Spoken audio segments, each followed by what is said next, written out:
سلام دوستان نازنینم. به کانال اکنون من خوش اومدید. اینجا قراره هر روز سعی کنیم حالمون بهتر و بهتر بشه. پس اگر هر سوال یا پیشنهادی در مورد محتواها داشتین برام کامنت کنین تا بیشتر راجبش صحبت کنیم. کتاب صوتی 4 اثر از فلورانس اسکاولشین. ترجمه لیلا رحمتی. اثر اول، بازی زندگی و راه و رسم این بازی. بخش دوم، قانون توانگری.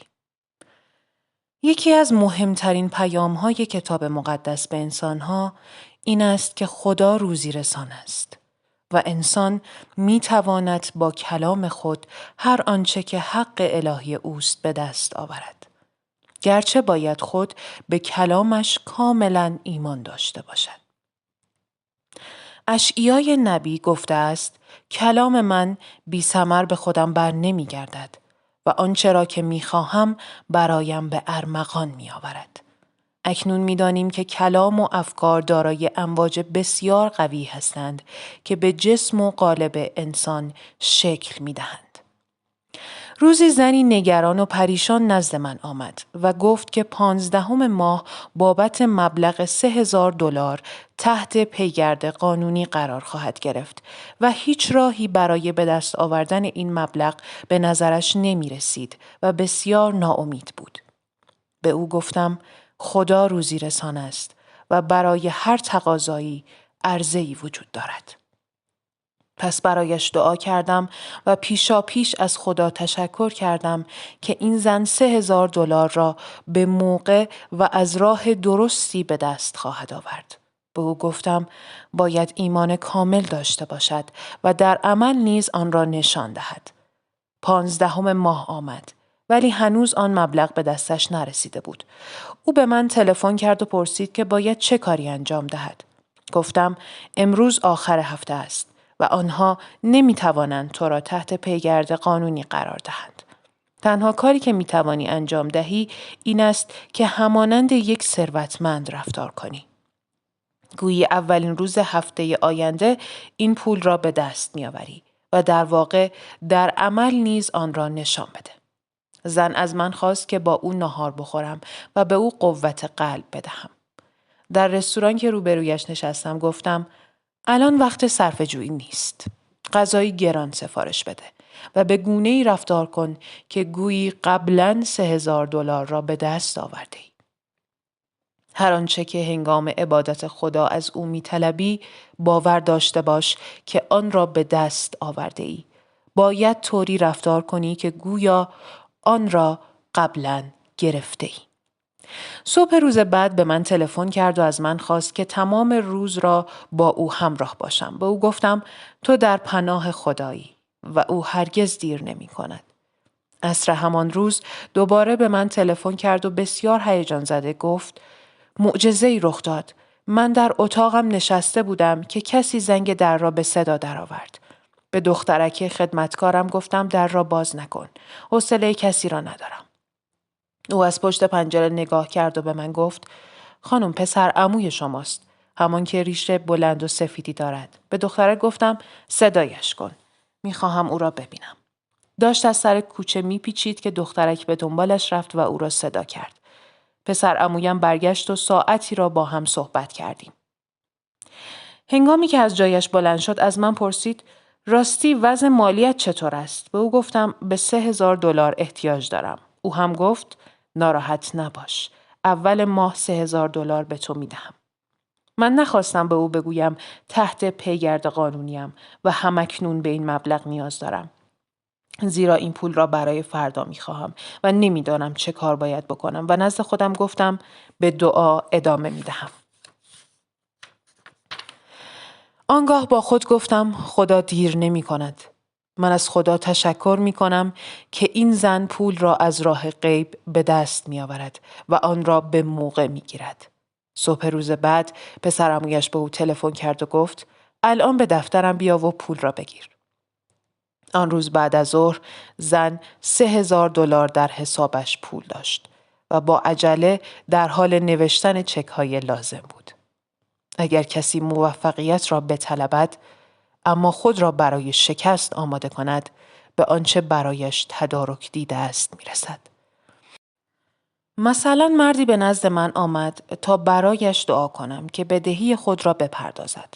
ولی متوجه شدم که او همواره در فکر این است که اگر نتواند آن را بدهد، چه پاسخی به طلبکاران خود بدهد و در نتیجه نفوذ کلام را از بین می برد. در صورتی که او باید خود را در حال پرداخت قرض می دید. کتاب مقدس درباره این موضوع تصویر بسیار زیبایی نشان داده است و به حکایت سه پادشاه اشاره می کند که خود و اسب‌هایشان در بیابان بی‌آب مانده بودند. سپس با الیاس پیامبر مشورت کردند و او این پیام شگفت انگیز را به آنها داد. خداوند می‌فرماید هنگامی که نه باد را می‌بینید و نه باران را، دره را پر از گودال کنید. انسان باید هنگامی که چیزی را می‌طلبد و نشانه‌ای از آن نمی‌بیند، تدارکات آن را فراهم کند. مثلا در همان سالی که در نیویورک پیدا کردن مسکن بسیار دشوار بود، خانومی برای یافتن خانه بسیار نگران بود. البته همه اطرافیانش این کار را ناممکن می‌دانستند. حتی دوستانش به او گفتند واقعا متاسفیم که باید اساسیات را جمع کنی و در هتل زندگی کنی.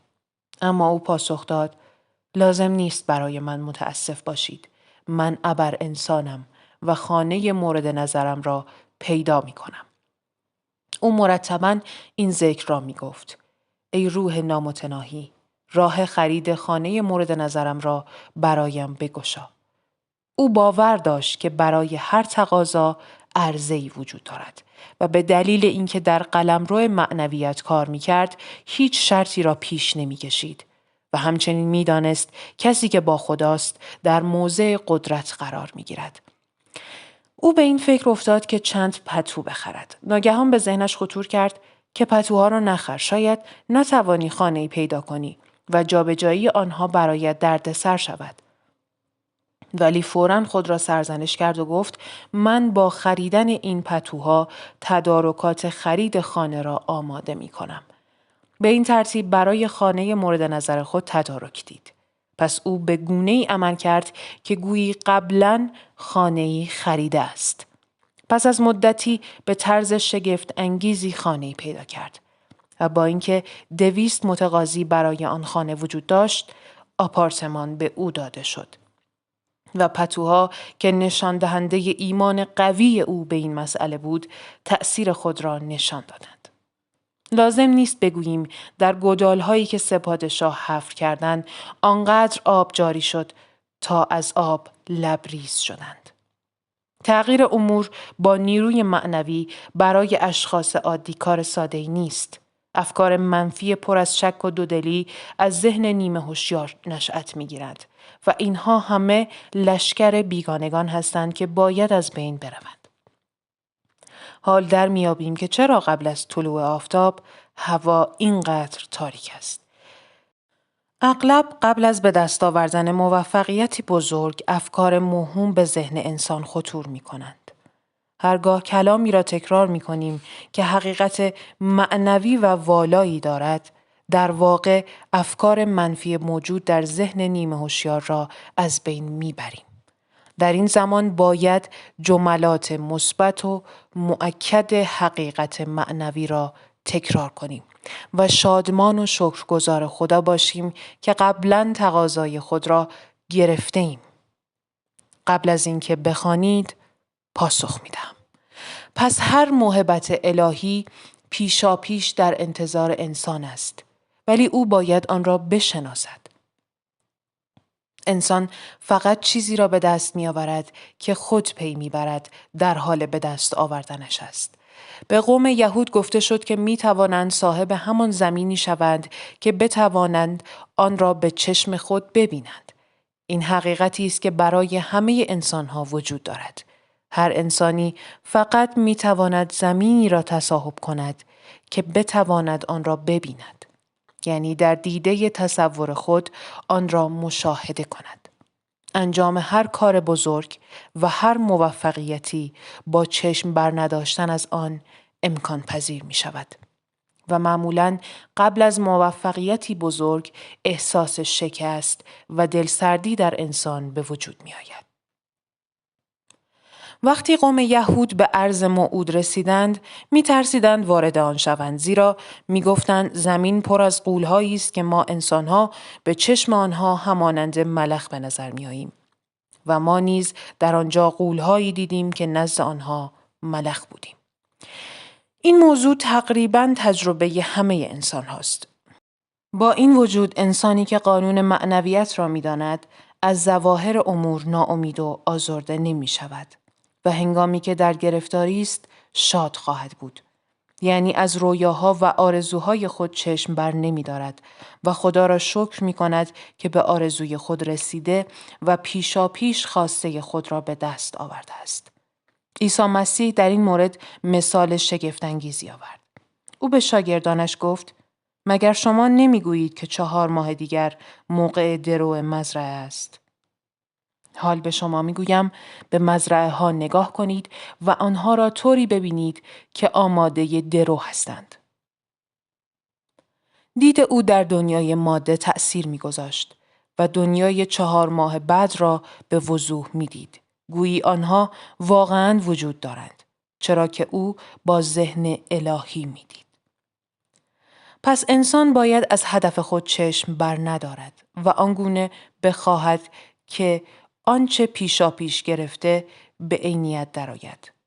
حال ممکن است این هدف سلامت، محبت، وفور نعمت، مسکن، دوستان یا خود بیانی کامل باشد. همه این موارد آرزوهایی اند که در حد کمال خود در ذهن الهی، یعنی همان ذهن هوشیار آدمی، قرار دارند و وجودشان متعلق به خود است و اکتسابی نیست و باید خود نمایان شود. مثلا مردی نزد من آمد و از من خواست تا برایش دعا کنم تا موفق شود. او باید در زمان خاصی برای تجارت خود مبلغ $50,000 تهیه می کرد. این زمان به سر رسیده بود. نه شریکی یافته بود که از سرمایه گذاریش استفاده کند و نه بانک تقاضای وام او را پذیرفته بود. به او گفتم حتما در بانک مشکلی پیش آمده که به تو وام ندادند. مثلا در آنجا عصبانی شدی و اقتدار خود را از دست داده ای. زیرا اگر بتوانی خود را مهار کنی، به راحتی هر وضعیتی در کنترل تو خواهد بود. و سپس گفتم بسیار خوب. مجدداً به بانک برو، من برایت دعا میکنم. معجزه کلام این بود که به او گفتم: تو با روح کسانی که با این بانک در ارتباطن بیگانه ای. پس از وام دادن به تو خودداری می کنند. روح الهی تو باید از این وضعیت خارج شود. او گفت: شما درباره کاری ناممکن صحبت می کنید. فردا روز آخر هفته است و بانک ساعت 12 تعطیل می شود. و قطار زودتر از ساعت 10 به آنجا نمی رسد و فردا نیز آخرین مهلت من است. آنها هم که در هر صورت وام نمی دهند و با این حساب دیگر خیلی دیر شده است. گفتم خدا هرگز دیر نمی کند و برای کسی که خدا همراه او باشد همه چیز امکان پذیر است. سپس اضافه کردم من در مورد تجارت آگاهی کاملی ندارم، ولی کار خدا را خوب می دانم. گفت تا وقتی که اینجا نزد شما هستم همه چیز خوب است، ولی از اینجا که می روم شرایط بسیار نامطلوب می شود. او در شهر دوری زندگی می کرد و تا 1 هفته از او بی خبر بودم. روزی نامه‌ای از او به دستم رسید که نوشته بود: حق با شما بود. پولی را که لازم داشتم به دست آوردم و دیگر به آنچه گفتید ایمان کامل دارم و شک نمی کنم. چند هفته بعد او را دیدم و پرسیدم چه اتفاقی افتاد؟ مثل اینکه مدت زمان زیادی برای آن کار لازم داشتی. او گفت قطار تأخیر داشت. دقیقاً ساعت 11:50 به بانک رسیدم. آهسته وارد شدم و گفتم که درخواست وام دارم. آنها نیز بدون هیچ حرفی تقاضای مرا پذیرفتند. 1 ربع آخر به او تخصیص داده شده بود و خداوند دیر نکرد. در این مثال مرد هرگز نمیتوانست خود به تنهایی به خواستش برسد و به کمک نیاز داشت تا از هدف خود چشم نپوشد. این تنها کاری بود که یک انسان می توانست برای انسان دیگر انجام دهد. عیسی مسیح به این حقیقت ایمان داشت و گفت: هرگاه 2 نفر از شما در زمین با هم در به دست آوردن چیزی متحد شوید، همانا خداوند شما را در به دست آوردن هدفتان یاری می کند. آدمی چندان به مشکلات خود نزدیک می شود که دیگر شک می کند و نگران می شود. یک دوست یا یاری دهنده به طور واضح موفقیت، سلامت، برکت یا ثروت را می بیند و هرگز دستخوش ناامیدی و تزلزل نمی شود، زیرا تا آن حد به شرایط موجود نزدیک نیست. برآورده کردن یک خواسته برای دیگری آسان‌تر از برآورده کردن آرزوی خود است. بنابراین اگر کسی احساس می‌کند دچار تزلزل و ترس شده است، هرگز نباید در طلب یاری برای رسیدن به خواسته خود تردید کند. روزی شخصی با تجربه گفت: اگر انسانی را موفق ببینی، هرگز شکست نمی‌خورد.